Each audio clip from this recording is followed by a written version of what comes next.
स्त्रीषु नर्म विवाहे च वृत्यर्थे प्राण संकटे गो ब्राह्मणार्थ हिंसाया नानृतं स्यात् जुगुप्सितम्। शुक्राचार्य जी ने कहा, दैत्यराज बलि, कुछ ऐसे स्थान हैं जहां झूठ बोला जाए वह झूठ झूठ नहीं होता। स्त्रीषु नर्म विवाहे च, स्त्री से बोला गया झूठ झूठ नहीं होता।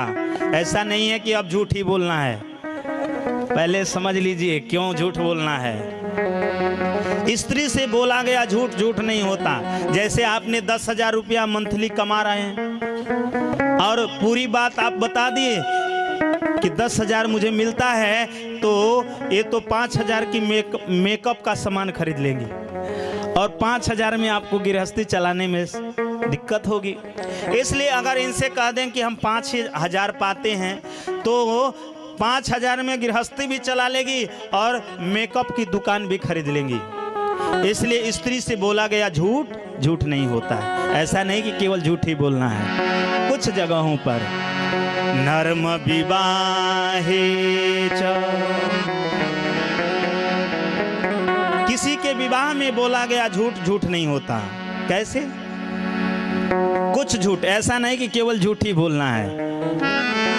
जैसे एक गांव में एक लड़की थी जो पैर से लंगड़ी थी, तो पैर से लंगड़ी थी इसलिए उसका विवाह नहीं होता था। और एक गांव में एक लड़का था जो आंख से अंधा था, एक आंख से, इसलिए उसका भी विवाह नहीं हो रहा था। गांव के जो पुरोहित थे एक दिन उस लड़की के पिता के यहाँ पहुंचे, पिता से मिले और मिल करके कहे कि आपकी बिटिया बड़ी हो गई है, आप इसे विवाह नहीं करना चाहते? उसके पिता ने कहा कि विवाह तो मैं करना चाहता हूं, लेकिन इसके अंदर एक कमी है। इसके एक जो पैर है विकलांग है, इसलिए इसका विवाह नहीं होता। वह ब्राह्मण ने कहा कि अगर मैं विवाह बताऊं तो आप करेंगे? उस व्यक्ति ने कहा हाँ करेंगे, लेकिन ये तो बताइए कि लड़का कैसा है? पंडित जी ने कहा लड़का तो एक दृष्टि से सबको देखता है। आहा, एक दृष्टि से देखता है, सामान्य दृष्टि से देखता है। पंडित जी ने कहा, तो उस लड़की के पिता ने कहा लड़का तो बहुत सुंदर है, सबको सामान्य दृष्टि से देखता है, ठीक है मैं विवाह करूंगा। पंडित जी वहां से आए लड़के के यहाँ, लड़के के पिता से मिले और कहे कि आपका बेटा बड़ा हो गया है, आप विवाह नहीं करना चाहते? तो लड़के के पिता ने कहा कि विवाह तो करना चाहते, लेकिन इसकी जो दृष्टि है एक खराब हो गई है, समाप्त है, एक आंख से देखता है, इसलिए इसका विवाह नहीं होता। अगर आप कोई अच्छी लड़की बताएं तो मैं विवाह कर लूंगा। पंडित जी ने कहा मैंने तो एक लड़की देखा है, बहुत सुंदर है, अच्छी है। लड़के के पिता ने पूछा उसका चाल चलन कैसा है? तो पंडित जी ने कहा कि वो तो एक चाल से चलती है। आहा, एक चाल से चलती है, कितनी सुंदर लड़की, चलिए मैं विवाह करूंगा।